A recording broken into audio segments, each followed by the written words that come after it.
Hello everyone, welcome to another lecture of the series Criminology being presented by CSS World.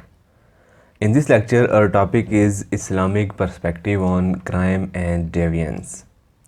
Under this lecture, we will discuss that what is the opinion of Islam on crime.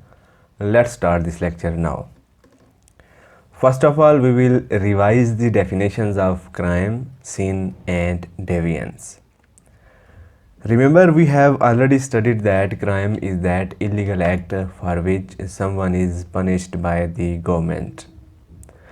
This definition of crime was given by Webster.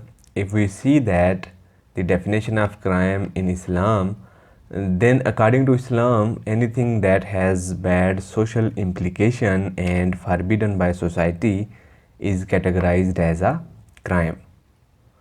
On the other hand, sin is basically transgression of the laws of God. There are divine laws which are given by Allah. If someone violates those laws, then we will say that the man has committed sin. Keep in mind that the religions have defined the punishments of sin. Similarly, we have studied the word deviance in detail in separate lecture. In that lecture, we have studied that any violation of social norms and cultural standard is called as deviance. So after giving slight touch to these definitions, now we will move towards our topic, that is Islamic perspective on crime and deviance. First of all, objectives of Islamic judicial system or Islamic justice system. The basic objective of religion is to ensure the basic needs including food, shelter, residence, security, stability and others. The strictness in the Islamic laws is just because to ensure these things. Besides these basic needs, the objectives of Islamic judicial system is to preserve 5 basic and universal needs. First one is life.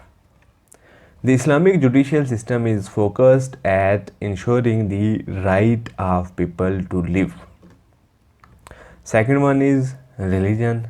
The Islamic judicial system is also focused at promoting the religion Islam. Third one is lineage, which means preserving the social norms like steps against rape, theft incident, etc. Fourth one is preserving the reasoning. It is related to the prohibition of those things which are totally banned in Islam, like drinking, eating the haram things, etc. And fifth one is preservation of property from theft and other threats. So the judicial system of Islam is basically focusing all these aspects just to ensure smoothness in the society where everyone and his belongings are safe and sound. Now we will study the Islamic combating approaches. There are 2 basic approaches of Islamic judicial system for combating the crimes. One is punishment on doomsday and second one is punishment in Sharia. So there are 2 approaches in this regard. The first one is related to the punishments for the criminals when they will die and will be presented in front of God on doomsday. So just keep in mind that whatever wrongdoings a person will commit in this world will definitely be punished during his life hereafter. So this is the one approach of Islamic judicial system, and this approach is totally based on the punishment which would be given after death. So the second approach, which is the punishment in Sharia, is totally dealing with the punishment of criminals in this world. So these punishments are announced by Qazi, who decides the punishments according to 3 different ways depending upon the nature of crime. First way is al-hudud. All the crimes, the punishments of which are mentioned in the Holy Quran and the books of Hadith come under this category. So Qazi will just announce his decision according to these written punishments. We can take an example of zina in this regard. The punishment of zina is written and Qazi will just follow the written lines on the punishment of this crime. Second way is qisas. Qisas is basically punishment on one crime by the same crime. For example, an eye for eye. So there are a number of crimes for which the decisions are written that these criminals will be dealt in the same way. Third one is tazir. Keep in mind that there are some new issues for which the Islamic law books are silent. In such a situation, Qazi will use his own intellect to announce the verdict.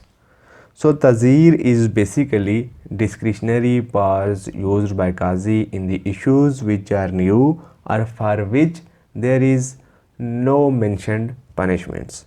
So Qazi can give physical, financial, moral or any other punishments according to his own intellect by consulting the Islamic law books.